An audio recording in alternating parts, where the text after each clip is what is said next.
Now, from the Signature Bank Studios, this is Chicago's Morning Answer with Dan Proft and Amy Jacobson. This is Chicago's Morning Answer with Dan Proft and Amy Jacobson on AM 560. The Answer.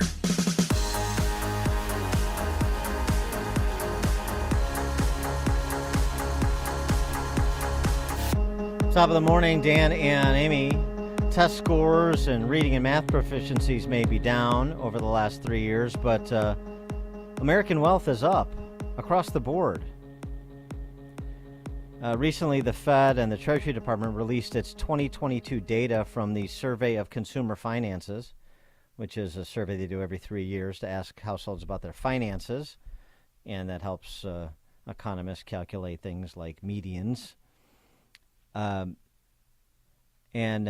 Noah Smith, who's a former econ professor at Stony Brook University and a blogger, had a good write-up on this. Here's some of the top lines. America's wealth is way up since before the pandemic. The increase is very even across the board, with people at the bottom of the distribution gaining proportionally more than people at the top. Inequality is down, including racial inequality, educational inequality, urban-rural inequality, overall wealth inequality. Debt is much less of a problem. There's even some surprisingly good news about income as well as wealth. In other words, a rising tide is lifting all boats.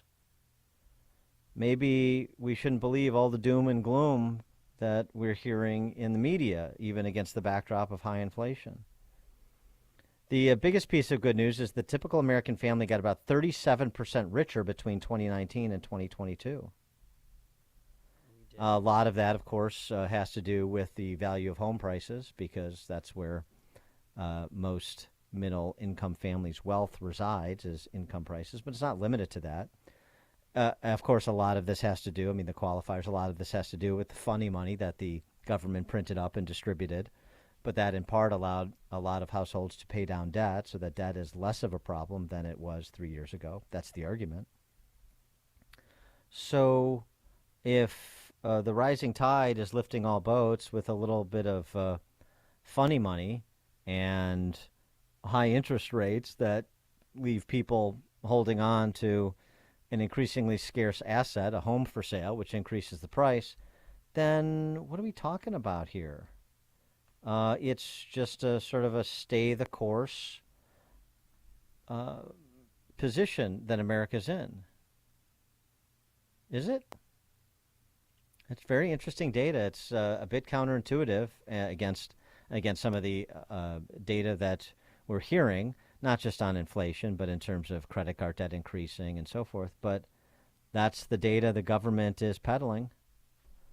Let's get some response to that from Oren, who is the executive director of American Compass. Oren, thanks for joining us. Appreciate it.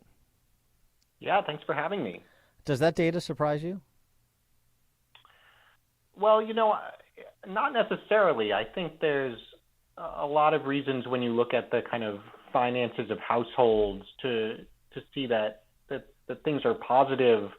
In some respects, it's still a follow-on from all of the pandemic era policies and just the amount of money we sent out the door. I think the flip side that is really important to focus on for thinking about the health of the economy is when we look at actual, things like business investment, growth in the productivity of workers, the things that ultimately drive our prosperity in the long term. There, the numbers look really bad, and I think that's the reason why there is rightly so much concern. And that concern led you, I suppose, in part, to write this piece on tariffs and your argument why Trump is right on tariffs. So lay out the case. Yeah, I think there's been a really interesting debate ongoing for a while now, since Trump first ran for president back in 2016, about the effect that globalization has had on the American economy and how free trade is working for workers. And for so long, economists and the policymakers on both sides of the political spectrum tried to assure Americans that free trade is good and more free trade is always better, and embracing China and bringing them into the WTO, and even offshoring all of our manufacturing to them somehow was going to be to the benefit of the American economy. And the reality is that has not been the case. And what I think it comes down to, and this is the focus of this essay that I wrote for the Wall Street Journal, is that making things matters. Our actual ability in the American economy to manufacture things, to have a strong industrial base, is really important ultimately to the health of the economy, to big picture measures like economic growth, and also to the more personal measures like how workers and their families are doing and whether communities are thriving. And all of those models that said free trade is good, more free trade will be better, they all ignored that. They said it doesn't matter whether we can make anything here. Well, I mean, do we? I mean, it's not like we don't make anything. We make lots of things, but do we need to make everything? I mean, comparative advantage is still a real principle, isn't it? Well, there's no question that we do still make things here, and also that we don't need to make everything. I think, trade, if it's working well, is a great thing. The problem with trade as it has been working, and with, as you mentioned, the model of comparative advantage, is the assumption is that it's actually trade, that we make stuff to send to other people and people make stuff to send to us. That's, if you go back and read Smith in The Wealth of Nations, that's what he's talking about. He specifically says the case for trade is that we should want to trade some part of the thing that we make here for some part of the thing that others can make elsewhere. And that's not what's been happening with trade, particularly with China. Instead, what you see are these huge trade deficits, right? And what a trade deficit means is that other countries, particularly China, are making massive amounts of stuff for us that in the past American workers might have made. But instead of sending that to us and in return we make stuff and send it to them, what we're sending back to them is our assets, meaning we send back IOUs from the federal government saying, well, here's our government debt, we'll pay you back later. We send back ownership of American companies. We send back ownership of American real estate. And so it's not actually that comparative advantage that you were describing that could work well for everybody. It's a total hollowing out of the core and the future of the American economy. And that's why, and this is sort of the central point of this essay in the Wall Street Journal, even as you see economists just looking at their models on the blackboard saying comparative advantage is supposed to work, actual business leaders who work in the economy and are trying to drive growth have been raising the red flag for years. Folks like Andy Grove, who was the legendary CEO of Intel, back when Intel actually was the leading chip manufacturer, he said, look, if we stop making things here, if we offshore all the production, ultimately we're going to forget how to make things, and we're going to lose the ability to innovate and be a technology leader. And Warren Buffett likewise looked at what was happening with China and said, we're behaving like a family with a really prosperous farm that is just mortgaging it off piece by piece and not worrying about the future. And both of them, nobody thinks they're economic dummies. Both of them looked at this situation and said, what you need is something like a tariff. You need policymakers to intervene and make it more attractive to produce things here in America instead of just importing them from overseas.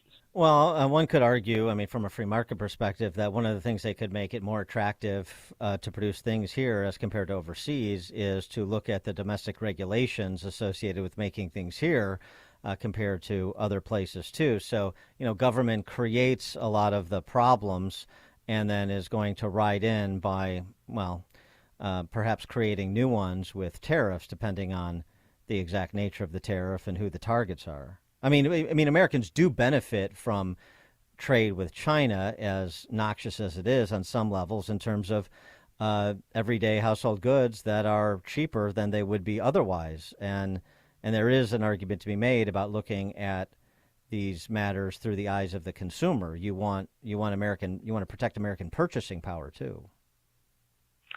Well, no question. There are benefits to cheap stuff for American consumers, but I think it's important to understand why it's so cheap and what's actually happening here. You know, if I were to say, well, let's just give every American consumer a credit card so that they can just go buy stuff on credit and they don't have to worry about paying for it, and we're just going to sort of accumulate all of that debt in the federal government, and someone else will pay it back someday, you could say, well, that's great for American consumers, right? But certainly no conservative, no sane conservative would say that's in the long run good for those consumers or America generally. And so I think it's really important to kind of get beyond the abstractions and think about what it actually means for our economy if we sort of celebrate this kind of dependence on living on credit and foreign producers. And you see it taking hold in the American economy. I think, one of the most fascinating statistics that I've come across recently is that productivity in our manufacturing sector is actually declining. Not just it's not growing as fast as it used to. You actually need more workers in American factories to make the same amount of stuff that those factories could have made a decade ago. That is a shocking failure of our economic system. I mean, that should not be able to happen in capitalism. And there's no way to be on that trajectory and believe that us or our children are actually going to be better off in the long run.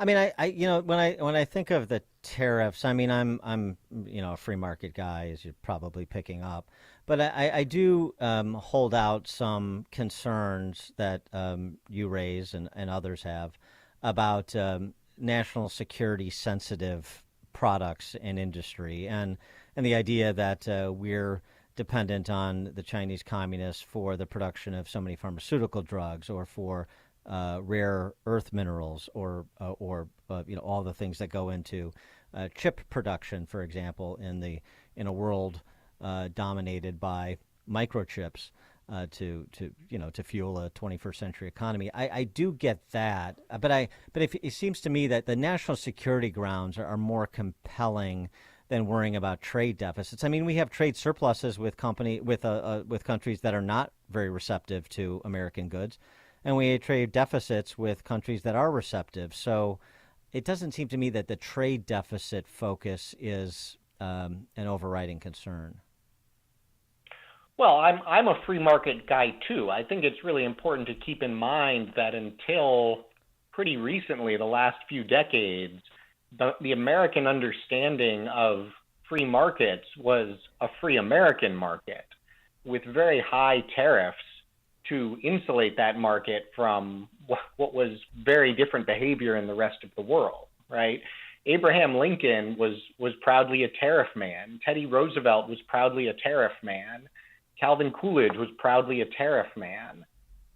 It was only in the context of the post-World War II sort of rebuilding the world, winning the Cold War era, that we landed on this idea that being for free markets meant this radical version of free trade where we were just going to try to sort of integrate our market into a global market. And when you talk about China in particular, it's really important to realize that free trade is not the natural extension of free markets. Free trade is destroying our free market, because what you have in China is a market that's now as big as ours that is not free at all. It is state controlled by an authoritarian communist free market here in America. If you're thinking about China, if you actually value a free market in America, I think you have to say, actually, we need to be sure that China can't be distorting it. And that's where this trade deficit is so important. The trade deficit is not some natural feature of a healthy economy. In a healthy economy, you would want to see balanced trade. We have this trade deficit because countries like China, and when it comes to something like, semiconductors, countries like Taiwan are aggressively distorting their own markets to try to move production into them. So what is the free market model telling an American manufacturer, well, sorry, the Chinese Communist Party is subsidizing your competitor, so you lose? Or is the free market model saying, actually, what the Chinese Communist Party does should not be able to affect what kind of competition we have in our capitalist economy? Right. Well, then the Chinese suffer under the weight of their own anti-competitive authoritarian policies, too, and they'll pay the consequences for that. They are paying the consequences for that. They've never realized the strength of having 4 times as many people as America, for example. But I take your point. Good discussion. Oren Cass, Executive Director of American Compass, check out his column in the Wall Street Journal, Why Trump is Right About Tariffs. Oren, thank you again for joining us. Appreciate it. Yeah, this was great. Thank you. And he joined us on our turnkey.pro answer line. The more you listen, the more you'll know. This is Chicago's Morning Answer. Morning Answer on AM 560. The Answer. At Signature Bank, going the distance for business banking customers is what we do every day. We understand that business owners have a strategic mission, a drive to succeed,